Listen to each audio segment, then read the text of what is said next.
Let's see what we have here. All right, folks, as usual, every week, welcome to the Hump Day Hangar Presentations presented by supercub.org and the Not So Straight and Level podcast. I have not counted how many of these we have done, but it is a whole bunch.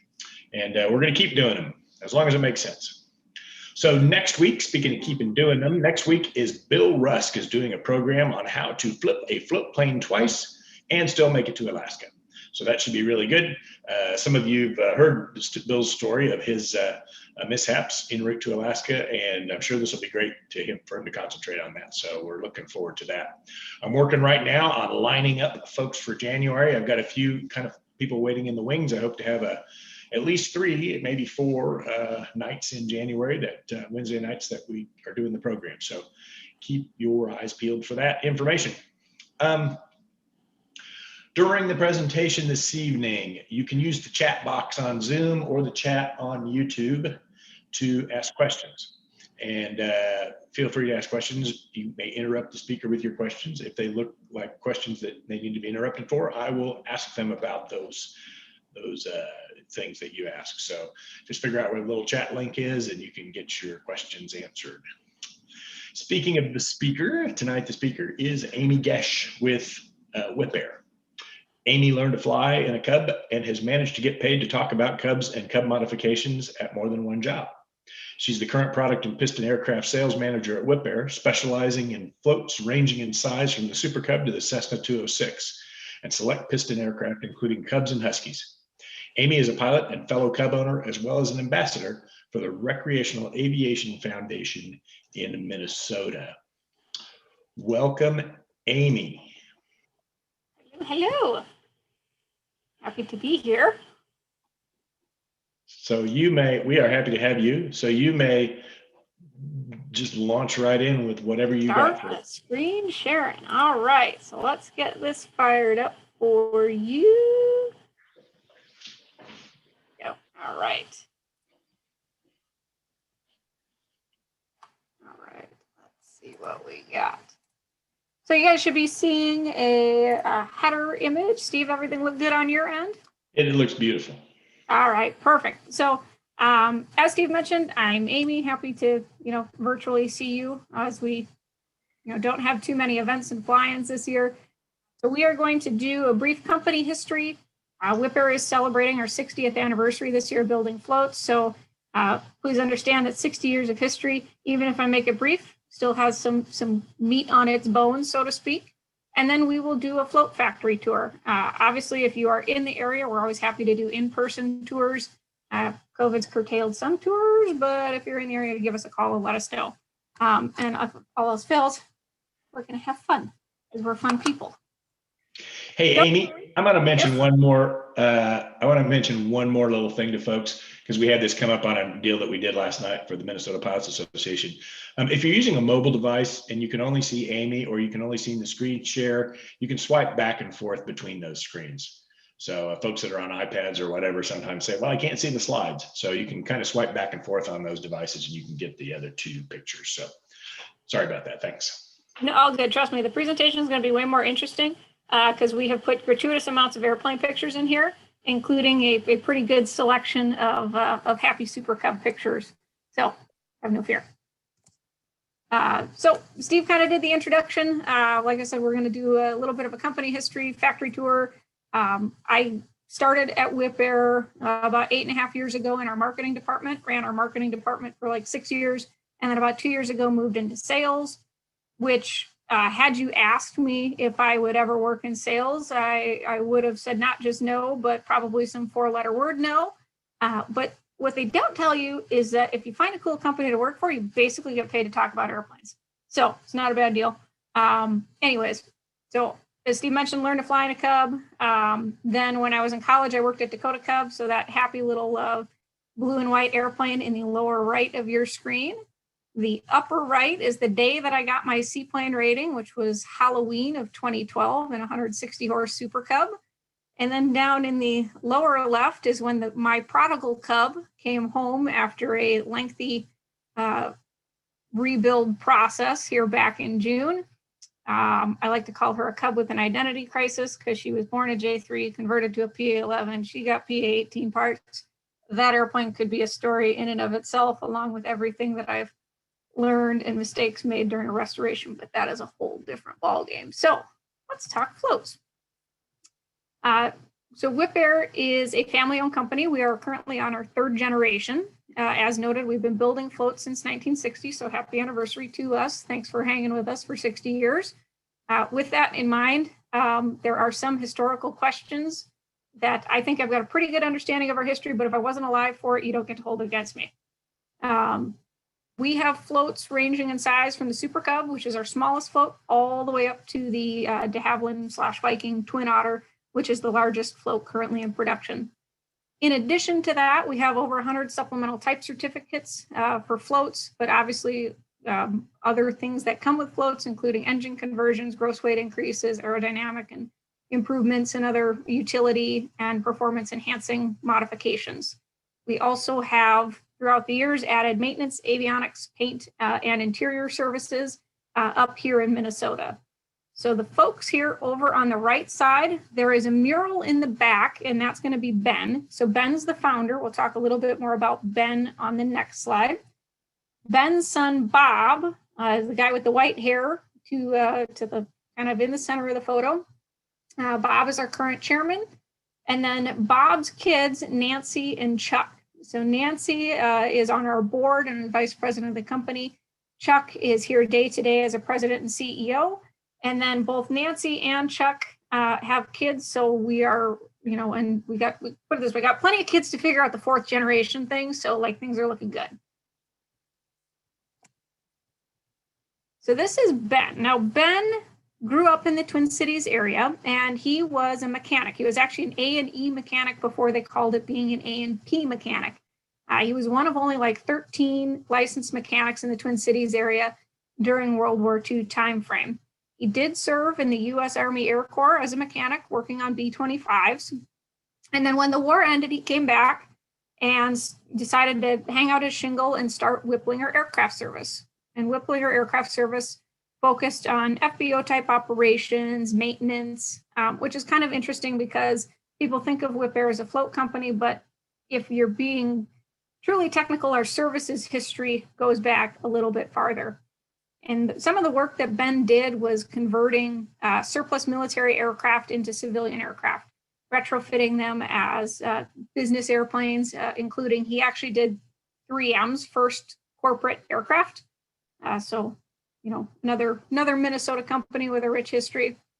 And then along the way, Ben started flying float planes. In fact, a Super Cub was his first float plane, and then he had a 185, and it was a Super Cub, and then it was a 180. Both were on Edo floats. And Edo at the time, to this date, Edo has had more models of floats than anyone else. And they were doing quite well with the post-war boom. Ben, as a mechanic and a tinkerer, saw some areas that he thought he could improve on the Edo floats. So he, got a supplemental type certificate. He wrote to Edo. He said, hey, I got this thing. Hey, I want to be a dealer. And frankly, Edo didn't need him at the time. Again, we had all these pilots coming back. We were, building airplanes like, nobody's business. And they said, thanks, but no thanks. And I said, well, can't be that hard. I'll build my own floats. And that's what he started on in 1960. So he incorporated Wipline and then started building a set of straight floats for the 185. So there was like the 3700 and the 3900 were the first straight floats. And the first set of floats was actually sold in 1962 after they got through the certification process. It was Ontario North Central Airlines in Ontario or something like that. I went up to Canada and, kind of kept going along there. That took us through the 60s, right into the late 1960s. And then what we did is that 206, that brochure up there on the upper left, that has a set of Wipline 3730 floats. And we rolled those out in like 1969. And that was really what put Wipaire on the map because the 206, hadn't been on amphibs before. As we move into the rest of the 70s, Bob, Ben's son, down in this lower left, he's obviously the younger, shorter one. He graduated from the University of Minnesota with a degree in aeronautical engineering. He went to work for Honeywell for a short period of time, and then just didn't fit in with the big company, and really has an entrepreneurial spirit, and likes flying, likes being hands-on. So he came back to Wipline to help his dad out, and family businesses being family businesses, he wanted to do one thing, his dad wanted to do another. So at one point, Bob ends up branching out and establishes Wipaire. And Wipaire's focus at that time is aircraft sales and service. And the companies kind of grow alongside each other. And at that point, Ben's starting to think, okay, all right, you've done pretty well for yourself. It's you can take it over. So Bob buys Ben out, and that's when Wipaire, now is the parent company, and Wipline falls underneath. So you can call us a lot of things, and we won't be offended by it. Wipaire, Wipline. But anyway, so here's an older picture of Bob. I think this is from the early 90s, so it's not quite in the span of these other 70s, but it's a great picture of him back in the day. And as we move into the 80s, we're picking up some momentum. The 80s, of course, economically speaking, had their challenges. Cessna and other manufacturers were, ended up ceasing production of piston-powered airplanes due to product liability concerns. So it was an interesting time. But nonetheless, we did introduce our first set of Beaver floats, which is the 6000. The 6000 has subsequently been replaced and updated by the 6100, which is available as either a straight float or an amphib. And then a lesser known but really critical project is actually shown over here on the right side of the screen, and that is the GAF Nomad. And that's Ben on the left, Bob on the right. It was an Australian airplane, kind of weird, but it was our first foray into big floats. And the airplane never really got adopted, from a commercial perspective. We did build floats for it, but to be honest, it was a big swing, and it was kind of a big miss because the airplane just never took off. But what was really critical about that is in the mid 80s, a little company called Cessna decided to roll out something called a Caravan. And we were able to take what we learned on that 9800 series Nomad float and adapt it to a Caravan float, which also seemed kind of crazy at the time. And that ended up being the 8000 float. It's been one of our most popular floats to date. And that, was the next step in Wipaire's evolution. So that airplane is actually a family-owned airplane. It was turned upside down somewhere. I think it was somewhere up in Alaska. I think it was someplace salty. And Wip found it, bought the salvage, and it's been in the family for 30 odd years now. So you'll see it later wearing a new coat of paint. The 90s were a really busy time. First and foremost, we certified the 13,000 float on the Twin Otter. You'll see that first customer Mark Air up there on the left. And then we also added the Boss Beaver turbine conversion, as well as a whole slew of other Beaver modifications, alternators, fuel pumps, flap handles, all these things. And we started to kind of establish ourselves during that time as a Beaver rebuild shop. Along the way, we also added a door to the 206 because it's, with the exceptions of the P206, the very early P206s, they've never had a right-hand door, which in terms of float operations is a bit of a downer, both in terms of convenience, but moreover in terms of safety and having an additional point of egress. So we added that. Another important thing to note about the 90s in general aviation is that in 1994, Congress passed the General Aviation Revitalization Act, and it limited manufacturer liability to 18 years after the date of production. So if an airplane was built in 2000, technically in 2018, that's where the manufacturer's liability limit is. And that was enough to prompt manufacturers like Cessna to put piston airplanes back into production. Getting into the late 90s, because again, busy time, got 2 slides for this one. we saw just a bevy of small floats come out. It was a really exciting time. And that included the Wipline 2100 float, which was eventually certified on the Super Cub, the Husky, the Scout, the Super Cruiser. And then we even put it on a Glasstar GS1 at one point in time. This is also when we wrecked a few Cub wings and fuselages and developed the 2,000-pound Cub gross weight increase. Little note on that red and white one, that airplane is Ben's first Super Cub. So Bob has gone back and kind of sourced some of these airplanes and bought back some of his dad's old airplanes. It looks a little bit different than it did when Ben had it, and it's traded out as Edo straight floats for, Wipline amphibs. But if you've read, it was in Vintage News, but one of the most recent projects that Bob did is he tracked down a Beech 18 that his dad used to own and found it. It was actually like a ground trainer at an A&P school out in New Jersey.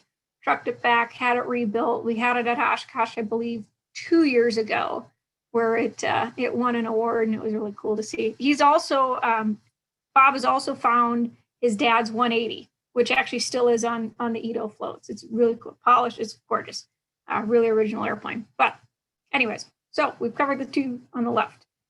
The airplane on the upper right is a 172, and that is a 2350 float. There are two floats that can be used on the 172, depending upon its year, model, and engine combination. So the 2350 covered the current production R and S at that time. It was also certified on the Hawk XP and the 180 horsepower earlier airplanes. So if they had been fitted with a Penyan engine conversion, and it allowed those airplanes to go to a much higher gross weight on floats than with the stock engine on the 2100 floats. And then down on the bottom, closing out the 90s, we approved the Wipline 3000 float. That ended up getting added to the 180, the 182, and the 185. And then we ran out of years in the 90s. So we moved on to the 2000s. And that started off with the Wipline 3450 float on the 206. So in that upper left. Now, that is actually the third 206 float that we've built. Actually, technically, I suppose it's the fourth if you count the 3700, 3900 as a series on their own. But third amphib, the first being that 3730. The second was a 4000, which I didn't toss in here. And then with the reintroduction of the 206, we brought on the 3450. So it's a little bit lighter, a little more optimized hull shape and everything.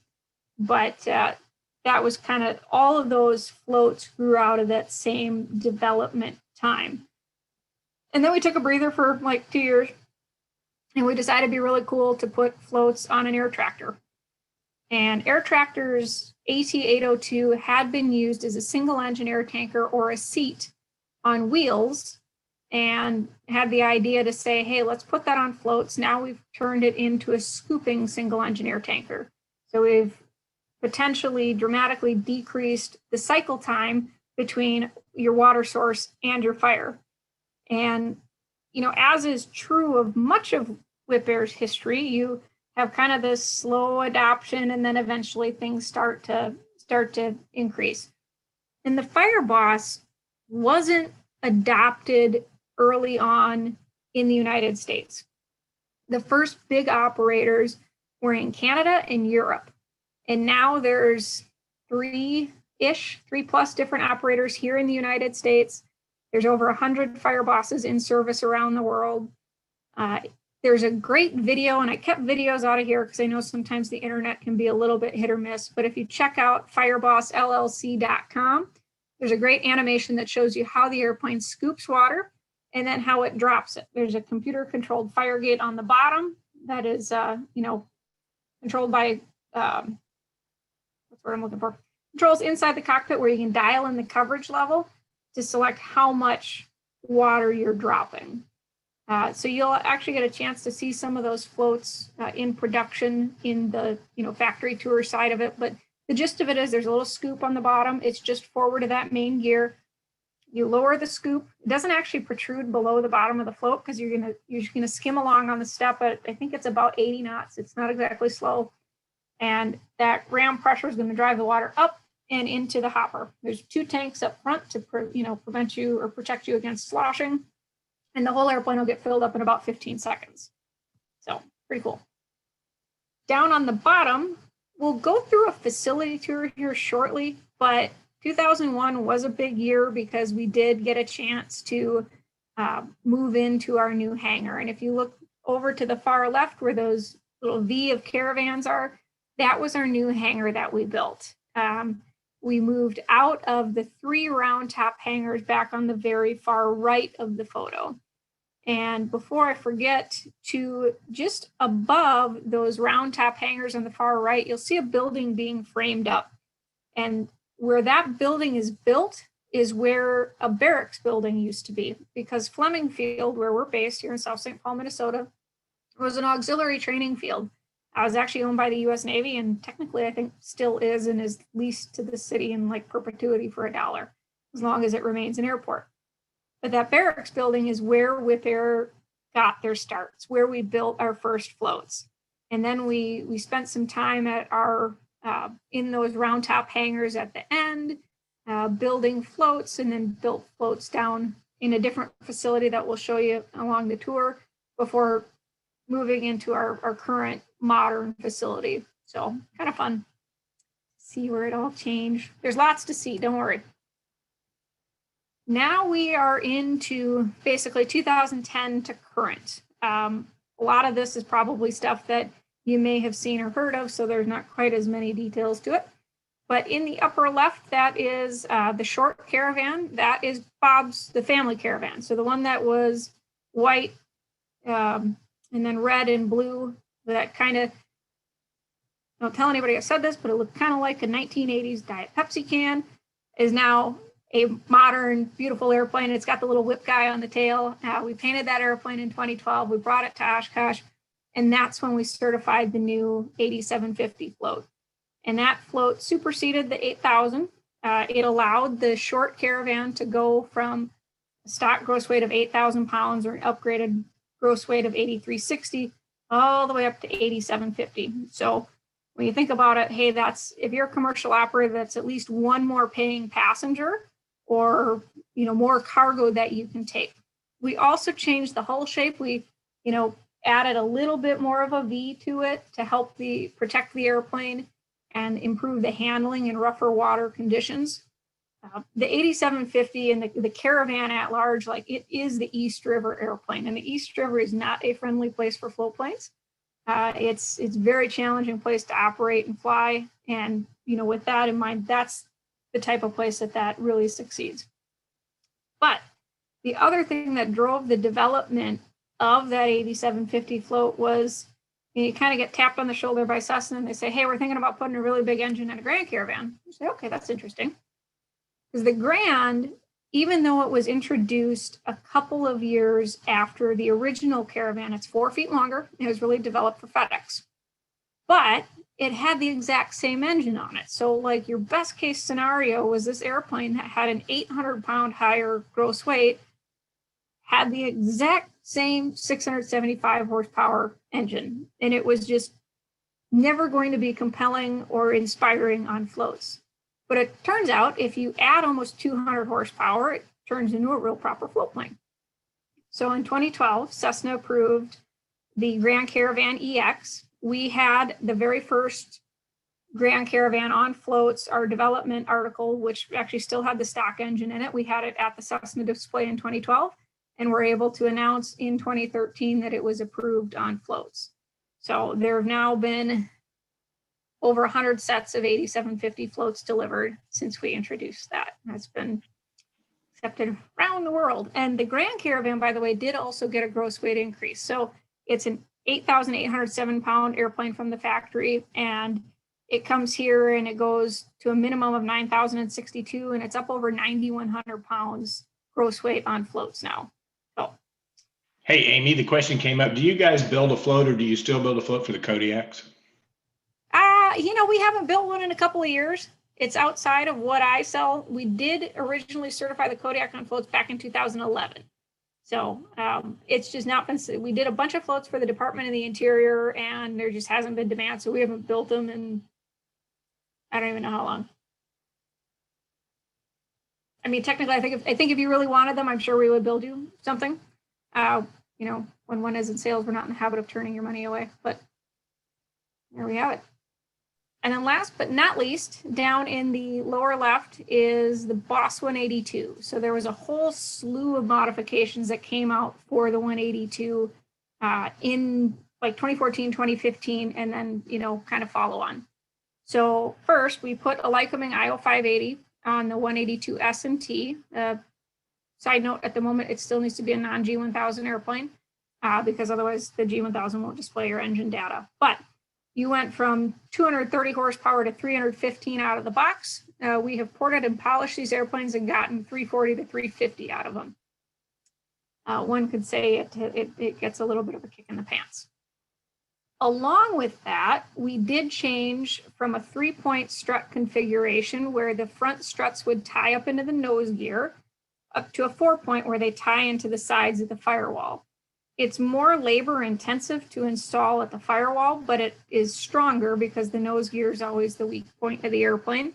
And it allows us to have gross weight increases on floats of up to 3,500 pounds max takeoff weight. And then that engine and float combination is tied to the Hartzell Trailblazer prop. And then we also carried those gross weight increases down to the 550 powered earlier 182s. We took the Trailblazer, we put that on the 550 powered 182. We've put it on a Turbo 206H and then the 550 powered 185 as well. So number of prop STCs came out of that time frame as well. And that largely brings us to current. There are a number of R&D projects ongoing. I am not important enough to tell you about them yet, so stay tuned. There's cool stuff. It will happen. You probably know it before I do. And now we'll give you an overview of the facilities, and then what we'll do is we'll kind of do a walkthrough of the manufacturing department. So everything that's highlighted, it's just kind of like the Lion King, like everything the sun touches is like our kingdom, except this doesn't actually show you everything. There are a couple hangars that we got stashed around for miscellaneous storage, inventory, and whatnot. I've been here about 8.5 years, and I still find out that there are hangars sometimes that I didn't know about. So if you are up for a treasure hunt, we got places to hunt. But long story short, so this is Fleming Field. There are going to be some parts of our facility that are offsite as well. So I'll send you some pictures. But this is just under 200,000 square feet under cover, you know, in hangars, offices, so on and so forth. So you'll see the headquarters building is letter A. B and C, you'll see are paint and maintenance. D is maintenance and interiors. E is storage. F is storage. G is the manufacturing facility. So we'll go through in order so you can see them and get kind of an idea what we're looking at. So headquarters, again, opened that, I think, in 2000, 2001. That's where the boring office people like me live. The red arrow is where you bring the cookies if you come to visit. I did trade out my sweet marketing office view, which was a second floor, one of those windows above our cool deck, for a partial parking lot view. Please note, it's not the corner office. That's my boss. You can bring him cookies too, but it doesn't do me any good.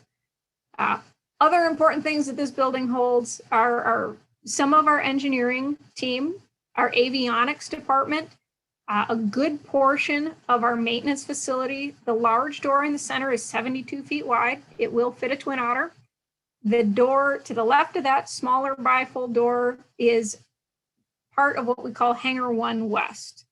And 1 West is used for maintenance sometimes. You can fit a Fireboss in there, so they do a lot of Fireboss installs there, but that's also an engineering hangar.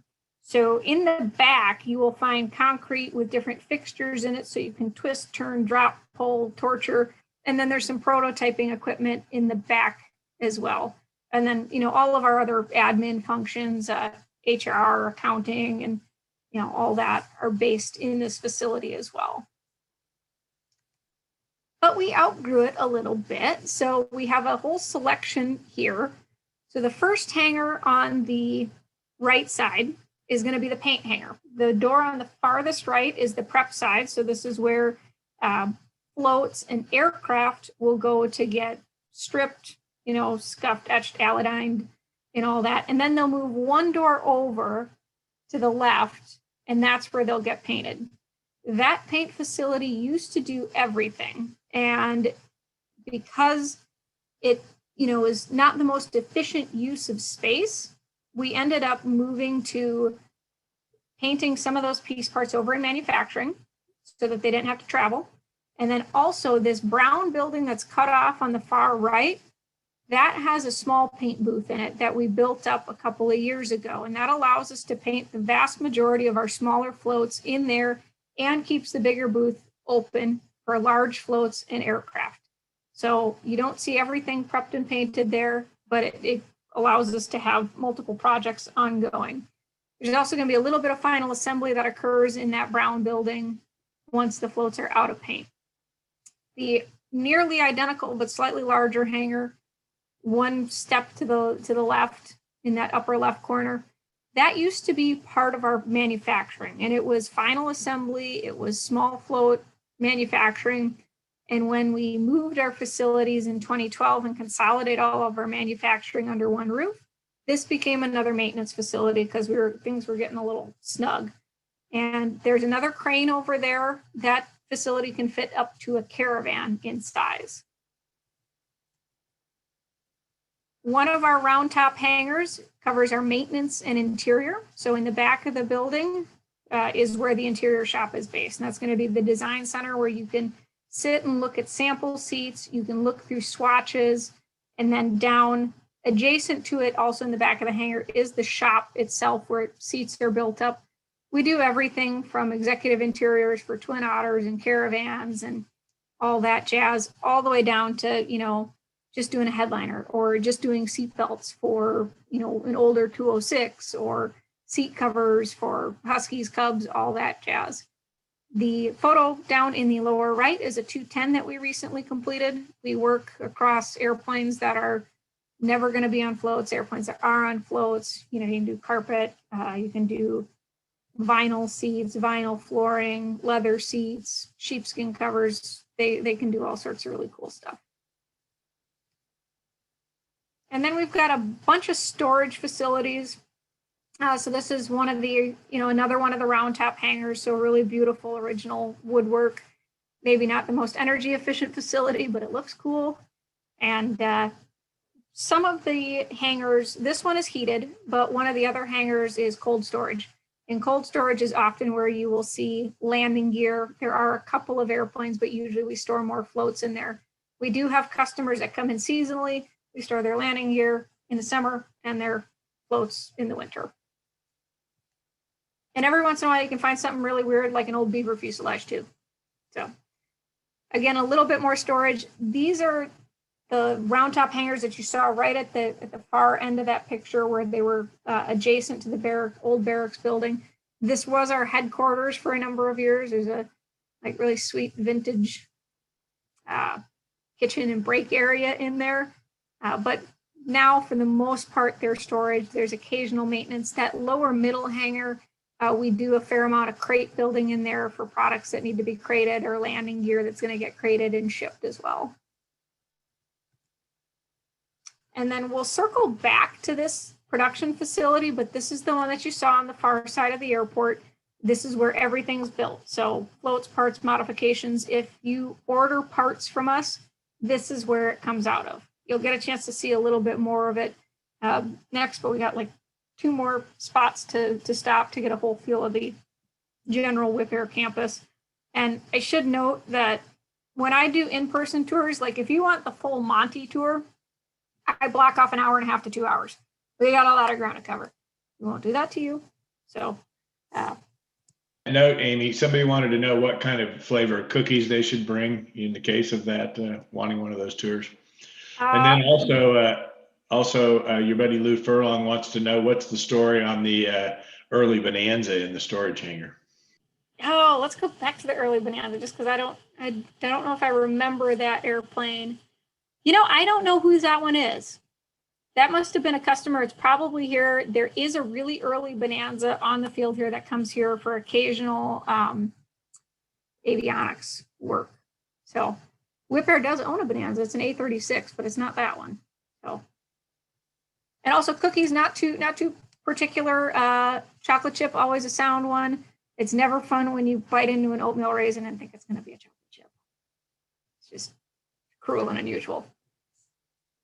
Now, a couple more facilities. This is what we call River Road. River Road was our float production facility for at least 30 years, because there's a brochure from 1980 with this facility in it, with the group out there. There's some really sweet short shorts and tall socks and everything. And we moved out of this in 2012 when we moved up to that Westgate production facility that we just saw. Westgate houses everything. This facility wasn't big enough and didn't have a good option to expand to be everything that we wanted it to be. But we still owned it. There's still a lot of value to it. So it's been remodeled into a research and development facility. I can tell you there's cool things going on down there. I haven't been there in a couple of months because we're all kind of sequestered. But they got really cool toys down there. They got lasers. Lasers are cool. So if you drive to the Seaplane base, you will drive right by this facility. And then actually right before the River Road facility, there's a gate. And from that gate on, you're on to Wipline or family property. And that's going to include the River Road facility. And then you wind down the road to our next stop, which is our Seaplane base. And along the way, you're going to pass Ben's old house and you're going to pass Bob's house, you know, all in this area. We're about 15 to 20 minutes from Minneapolis-St. Paul International Airport. But you come down here and you got to watch out for like deer and raccoons, and you hear birds chirping. It's just really incredible spot. It was purchased as, you know, cheap farmland because turns out that low-lying stuff near the river is prone to flooding. The factory is not in danger of flooding. It's quite a bit higher, but the low-lying area that became the Seaplane base does occasionally flood. So we made very poor farmland, so it was probably a deal. And in the meantime, it's a really one-of-a-kind spot. So there's the money shot of the Seaplane base. This is where we do straight float installs. We got a 3,000 foot long grass runway. Twin otters come in and out of here. So trust me, you can fit. But perhaps the Seaplane base's most noblest of purposes is it serves as the home spot for our weekly cookouts. They are on a slight COVID pause, the first time that they've been paused in probably 30 plus years. They will be back. June is a lovely time. If you do want to fly in, just give a call. Call the number in the chart supplement or flight, and just make sure that the conditions are good. We've done a lot of grading and drainage improvements. It's sandy soil, so it drains really well. But you know, in the spring, depending upon the snow melt, it can flood. The hangar down on the very end, there's a hoop hangar for outdoor storage. Sometimes a little PA-11 or a PA-12 lives down there. There is gas at the Seaplane base, so if you are a straight float airplane and you can't find a spot for gas, we might be able to help you out. And then the hangar down there can fit up to a beaver. But if you are here for a straight float installation on a Caravan or a Twin Otter, you are outside. You are on the ramp, and we hire a crane to come down. It's really interesting. It's really cool to watch. But that is the Seaplane base. So if you do come by in the area, we love to have guests come by, and you know, we'll have 5 to 7 airplanes fly in on a nice summer night. And I know it's not a Super Cub, but this is one of my favorite pictures. So if you squint, it looks like a Super Cub, but it's out in Lake Tahoe, and it's pretty. Airplane pictures, just again, I promised you there were airplane pictures. I think the fishing was good here, so the only location I got out of it was somewhere in Canada. But there is a whole pack of Super Cubs up in northwestern Minnesota and northeastern North Dakota that are all built. They all look really identical, which is great, because if one of you gets in trouble, it's just the red and white Super Cub. But anyway, so they're all on floats, and they have many adventures up there in the summer. And because I missed Oshkosh, and I'm sure many of you did too, as well as the New Holstein gathering, this is a picture of our Boss 182 demonstrator down at the Seaplane base. We got a cute little cabin complete with a rocking chair and everything. And we will hope to see everybody there next year. And now, so you kind of got an overview of where we came from, where we work. And now the real question is, where do baby floats come from? And it's slightly more complicated than a mommy float plane and a daddy float plane really love each other. And then there's a baby float plane. So this one has words on it. Sorry, it's not all pictures. We're not going to cover all of this. We're going to kind of skip down about halfway, but whenever it comes to producing something, it's going to be, concept, hey, is there an airplane out there that's not being served by floats that should? Or are there improvements or modifications we can make to an existing float model, like our 8,000 8750, like our 3730 amphibs, to 4,000s to the 3450s. So we can conceptualize that out, figure out, is there a market for it? Okay, if so, now we move into the design phase. So how do we build this thing up so that it's going to meet all the FAA requirements, so that it's easy to manufacture and it's possible to install, with a reasonable amount of work. Now that we figure that out, engineering builds themselves a prototype. They break it many, many times. And then eventually they get to some form of end product. In this case of floats, we build to a technical standard order. And that, defines, hey, you have to have X amount of compartments. You have to, be able to, puncture this, puncture that. Here's what the loads it has to carry and all of that good stuff. Technically, once we have a technical standard order, we could start building this float. But that is just the hull. It might include the spreader bar, but it doesn't actually attach to an airplane at this point. For that, we need to go get a supplemental type certificate. And that's where we figure out rigging to go up on the airplane. And that's, making sure that the aircraft structure is going to take the load of the floats. Maybe it needs some beef ups, maybe it doesn't. How are we going to attach it? Where does it tie in? Do we need to modify the firewall? Flight test, performance data, all of that's going to be gathered during this point. Once we have an STC, that's when it's really interesting to people like you and me, because now it's something that we can build and we can buy. When we look at building it, we're going to start with raw materials. We're going to build those into parts. We're going to assemble those into sub-assemblies and then into floats. We're going to do our final assembly, and then we're either going to install or ship them. With pictures, that looks a little more like this. So this is not an exciting picture, but this is our quality control receiving area. So every piece of anything that gets ordered goes through this process. Things like wheels, brakes, tires can come to us with like a certificate of conformance that say, hey, I'm another TSO'd article. You can put me on your float. But things like, billet aluminum or sheet aluminum, they come to us with material certifications that are kind of like their birth certificate. They say, here's my tensile strength, here's my shear strength, like I am what I say I'm going to be. But, it's aviation, so trust but verify. A lot of these things that come in do need to be validated. So for aluminum, that may require hardness testing and other things to make sure that they are what they say they're going to be, or even for some of the components that we don't manufacture, yep, this is the right thing. Once we do that, we can start doing fun things with it. So we take that aluminum. Now, this facility that you see here on the right side, this is the parts production side. Off and behind, kind of to the viewer's right shoulder, there's a machine shop. Over to the left, out of the frame, is a paint booth. There's also a 50-ton press. There's a computer-controlled press brake, and there's our laser. So all of those take that, and we're going to cut it into something like this bulkhead that you see down here on the left. And that is like a 2100 or a 2350 bulkhead. You can tell because it's straight. Those have flat skins, and then they have little boosters on the side to give them a little more shape, but it makes them a little bit easier and cheaper to manufacture than a full fluted type bottom. When a piece part, so we'll cut it on the laser, then it goes over to the press guy, he bends it, then and the laser will actually cut out all the holes and everything too, which is cool. Fun fact, the first part that Wipaire made on their laser was bottle openers, because we are fun people. We still do make the bottle openers. They're maybe not the most expensive bottle openers in the world, but they're not the cheapest. But they are like FAA certified bottle openers. So we cut it out. Now we've got this piece. It's bent. Now we're going to go prime it. And then, so say like the stiffener here on this bulkhead, that's primed. The bulkhead itself is primed.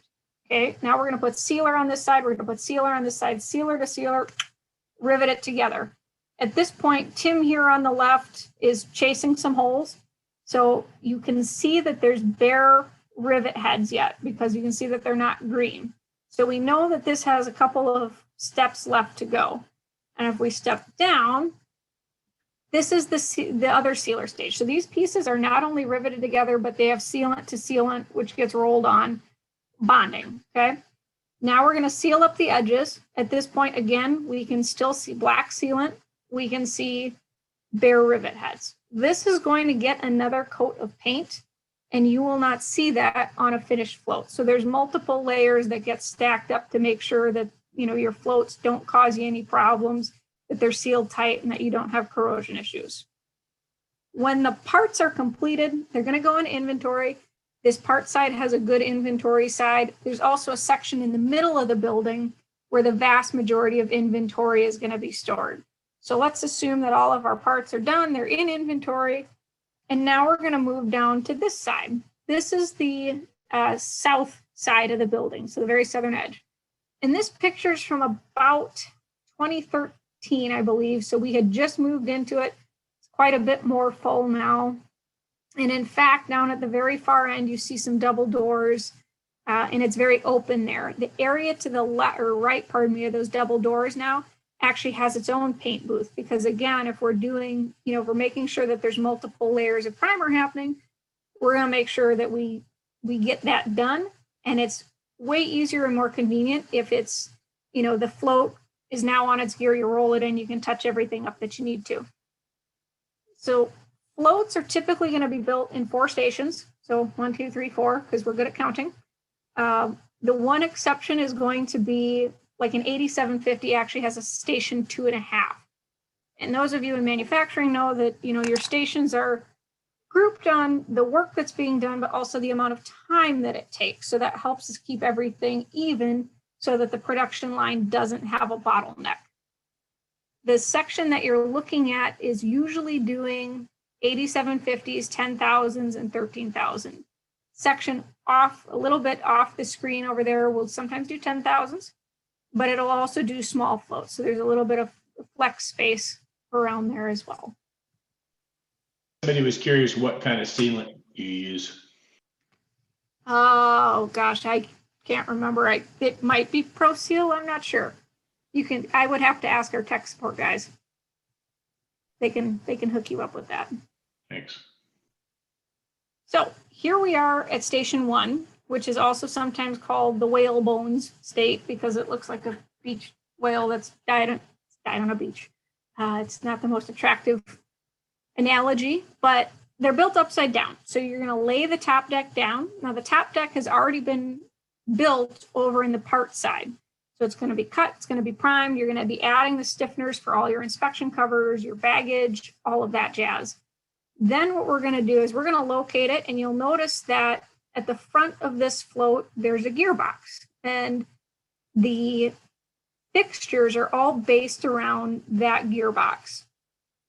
Even if it's a straight float. So if you have a straight float, you technically still have holes for a gearbox. Doesn't mean you can use them. Can't really go straight to amphib. There are some that have actually gone amphib to straight in the field, but that's what locates everything. And then we start to put bulkheads in, and you can see down at the very end, they're starting to put some of the side skins on. So they will do that. At this stage, most of your bulkheads are already going to be fully primed. They're going to look finished. You'll notice that you don't see bare rivet heads on this, but you do notice that the third bulkhead back, there's a little bit of black sealant on it, so it'll get touched up before it's totally done. And then we'll keep the side skins coming.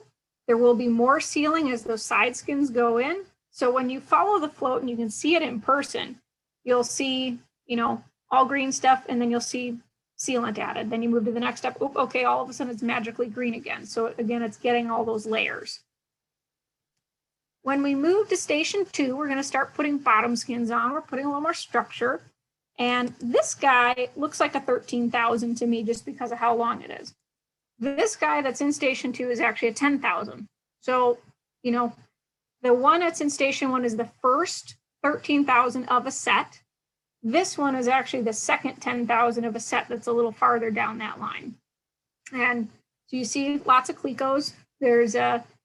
It's not advantageous to be the small person in manufacturing because in the part side, we can use rivet squeezers. They're a little bit quieter, they're a little easier to get at everything, and it only requires one person.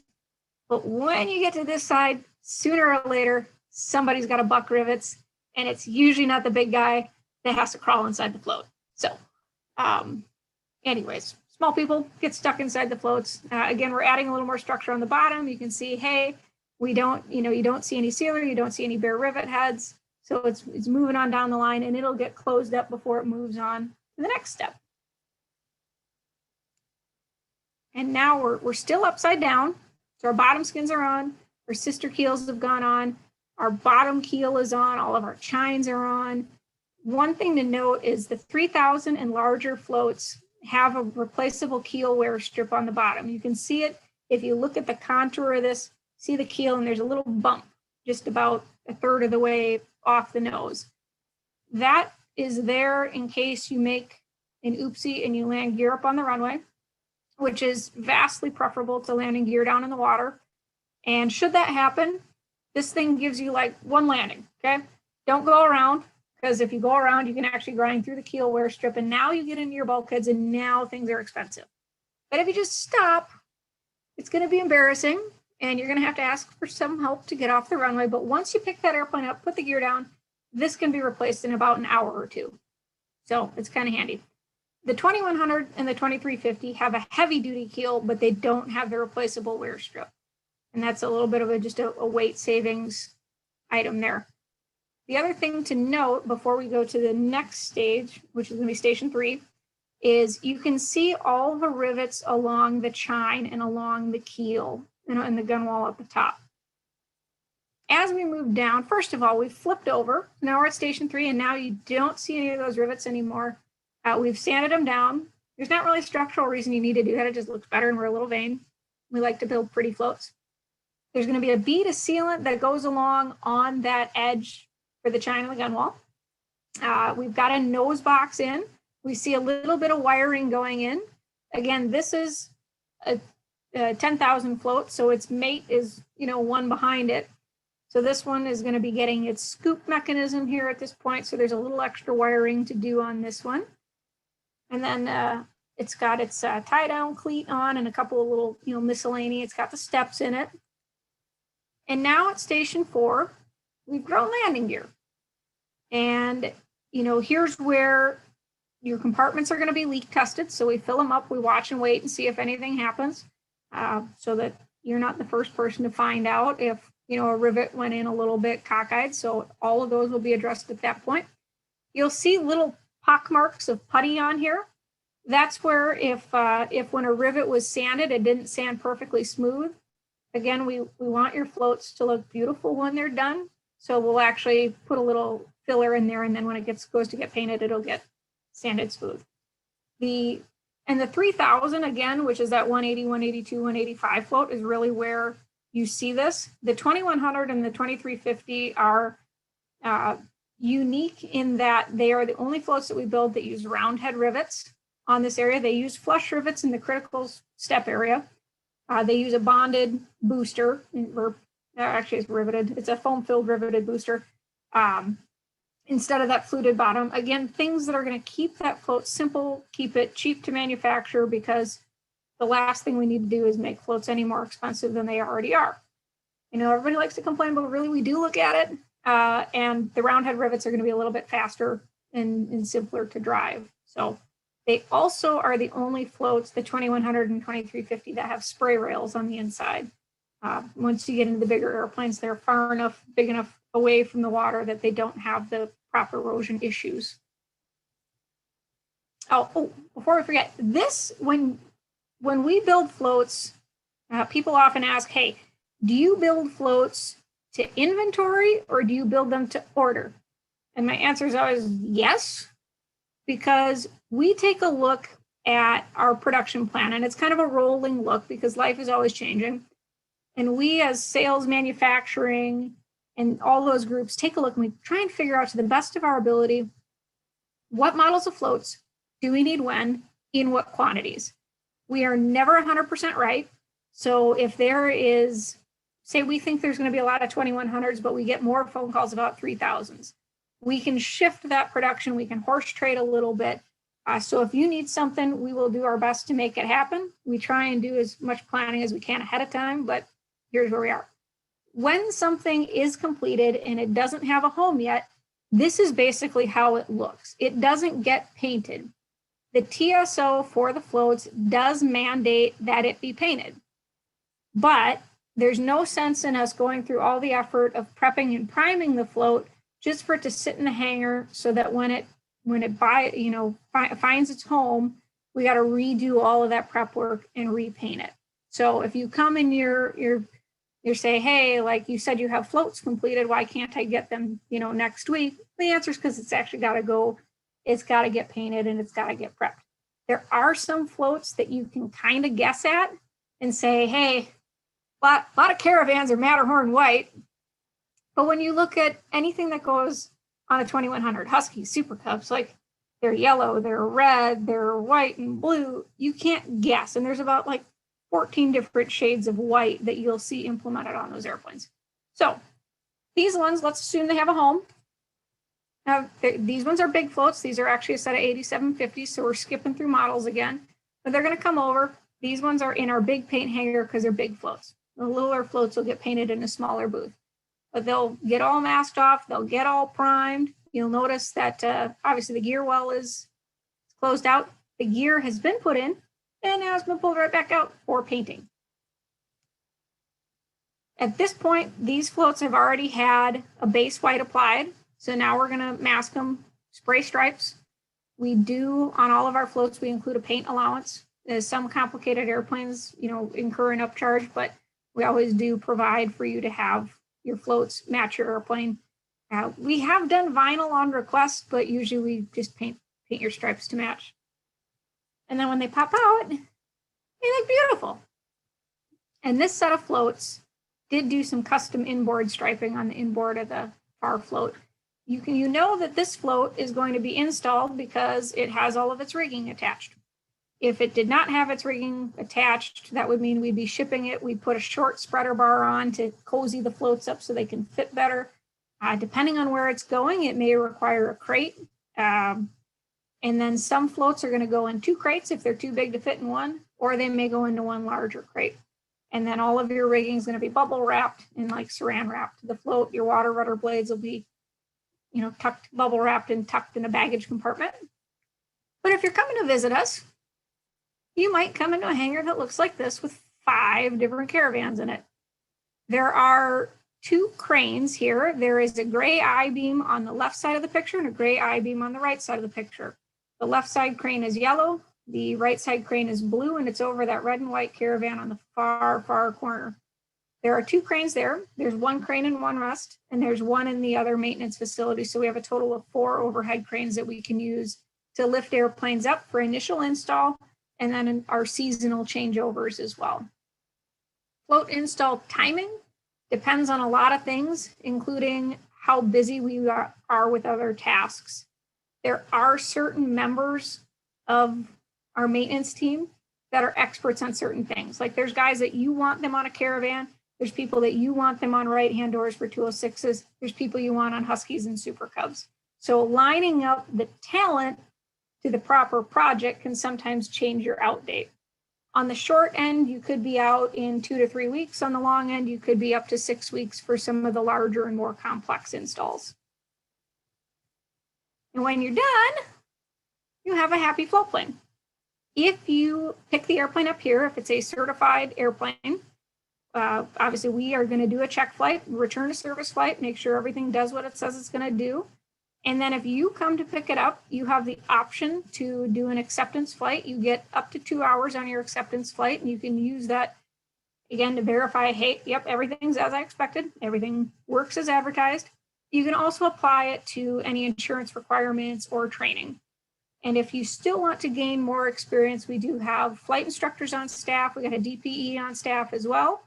So, you could theoretically buy your first float plane, come here and get your seaplane rating in your airplane, which is kind of cool.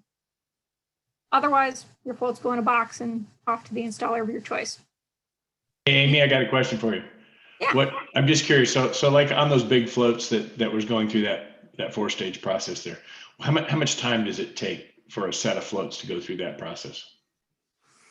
Once you start to actually look at assembling them, like, hey, here's the parts together, we're going to put it into station one. I think it's usually about 4 to 6 weeks. It can vary a little bit more. That's not counting all the time to build all the parts that go into it. That's strictly the assembly portion. Yeah. So I'm going to make a note on installations because I did mention experimental airplanes versus certified airplanes. If you bring us an experimental amateur built airplane, you as the owner, operator, builder are required to do a little bit of work because it's a major change. So we'll talk about that in a moment. Something that people don't necessarily think about is, because they think of Wipaire in the certified space, we do build floats for experimental applications. They are not experimental floats. They are the exact same float that you would buy for a certified airplane. They are built in the exact same facility by the exact same people using the exact same parts. So common question is, hey, if it's experimental, is it the same price? And because of all of those things, the answer is yes. One exception being there is an option to order the floats without a hydraulic power pack if you want to use a hand pump. Thanks to Bill Rusk for that one. I don't know if he's tuned in, but I think I'll give him credit for that, but his airplane's in here later. So as you look at building a kit airplane, you got to look at, hey, it is a set of Wipline floats. Is there one that matches up to the right size? And then is the airplane I'm building, whether it be from a kit, from plans, or something that I'm designing and scratch building, is it structurally identical to an existing float application? And from that perspective, hey, are you building a Dakota Cub kit? Because, yeah, it may not be the same, but where things bolt up and how they bolt up is going to match up to a Super Cub. So that's easy. If you're building something that's, more of an oddball, it's a unique application, it doesn't use the same components, you're into an area where you're going to have to do a little bit more work. We don't do custom rigging kits. Just because we are, relatively certified focused. So if you come to me and you say, hey, I want to put my Bearhawk on floats, my answer would be, that is really cool. I wish I had something off the shelf for you. I can sell you strut extrusion and I can maybe give you a little bit of advice, but by and large, unless we have something for it, we're not going to custom engineer it. It's not going to be cost effective for you. But if you need, material to do so, we can help you with that. Or if you can adapt something and say, hey, my airplane's really close to a PA-12, I'm going to use PA-12 rigging. That's always a possibility. Speaking of Bill, I put his picture in here. He was kind enough to share this for us. So in terms of popular experimental Cubs that we do have floats for, the Javeron Cub, which is available, either you order the regular Super Cub kit if you want the full hydraulic system. You can also order it without any hydraulic system, and you can put your own hand pump in there. We also have the Carbon Cub, there's a picture of that later, and Legend Cubs and Dakota Cubs would also be airplanes that, because they are structurally identical in terms of how the floats mount up, they would be able, we can put something together for you on that as well. Again, floats do constitute a major change on an experimental airplane, so you as the builder are going to need to do a minimum of 5 hours of flight test. It is subject to the direction of your local FAA office. For instance, if you are based somewhere outside the Minneapolis FSDO's area, the airplane's registered and operated, out east or something, you need to work with that FSDO, not ours. You may be able to have your FSDO talk to our FSDO and say, hey, they're going to do their 5 hours of flight testing at Wipaire. They may also let you get a ferry allowance to go home and do your testing, but that's something that you'll need to work out. You also need to develop your flight manual supplements, and a few other documents.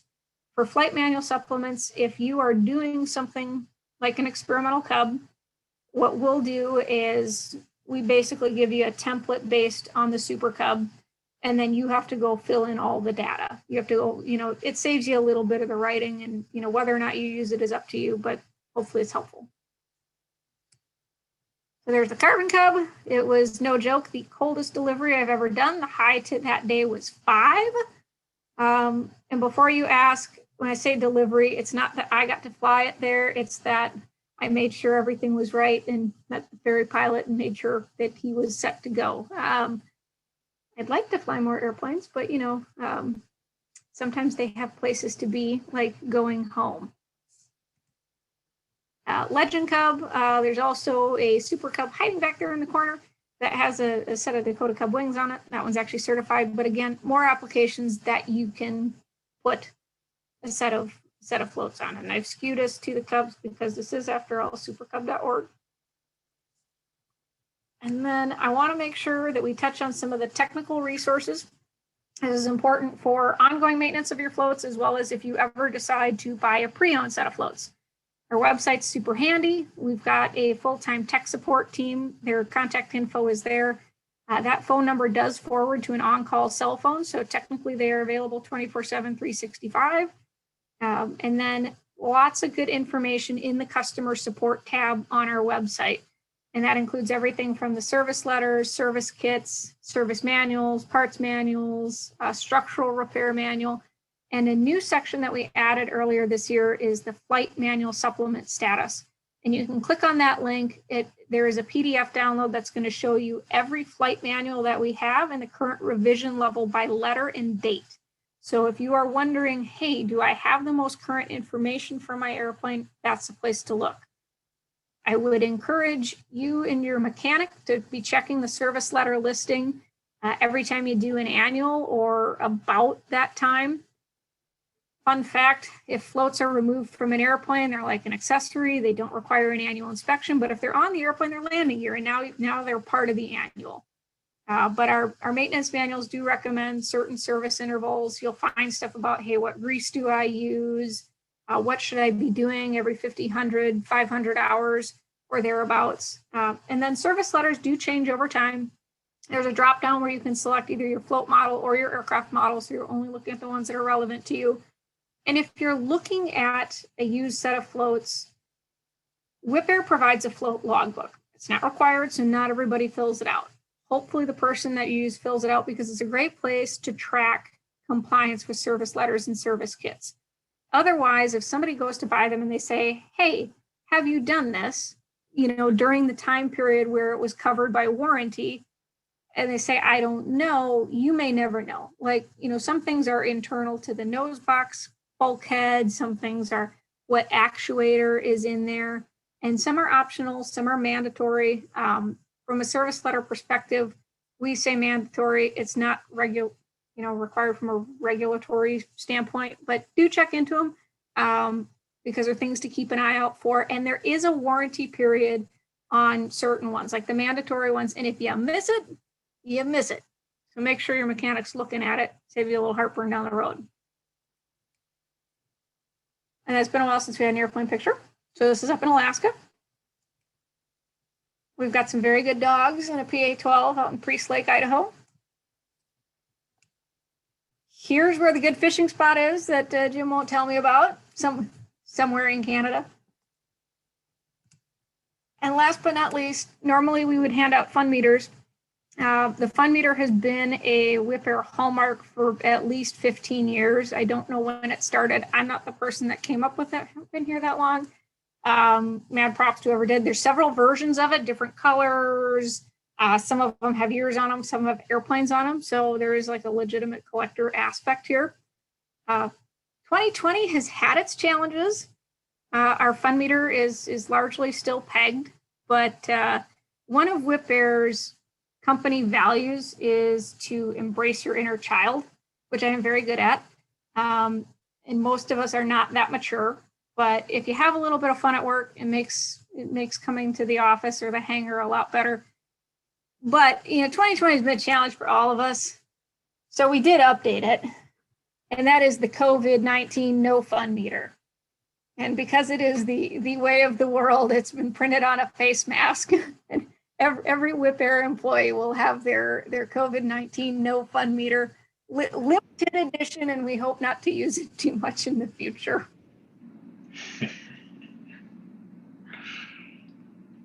And with that in mind, if you have questions, I'm here. There's my email. If you've got a more general question that doesn't pertain, feel free to use the customer service or info emails.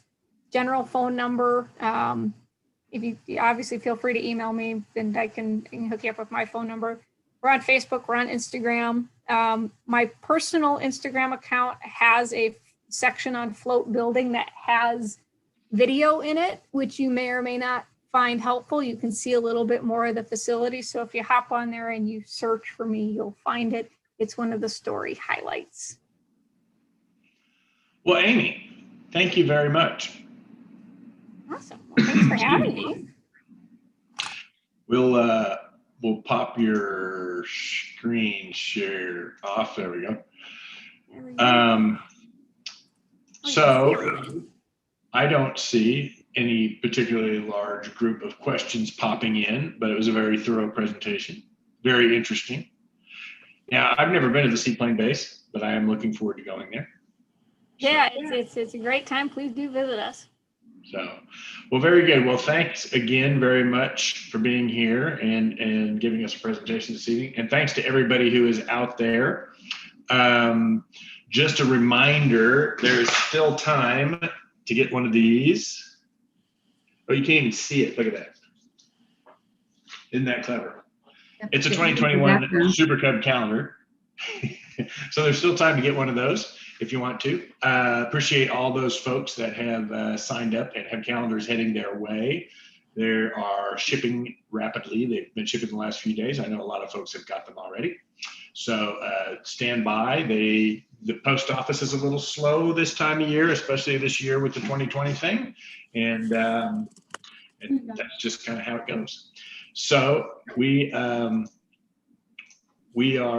next week going to have Bill Rusk talking about more float flying, but the kind where floats are in a position where they don't normally like. Oh yeah, here you go. Laura is showing us the beautiful 2021 Super Cub calendar, and it came out pretty nice. And thanks for all the photos that everybody sent in for that. So, all right, folks. Amy, again, thank you very much.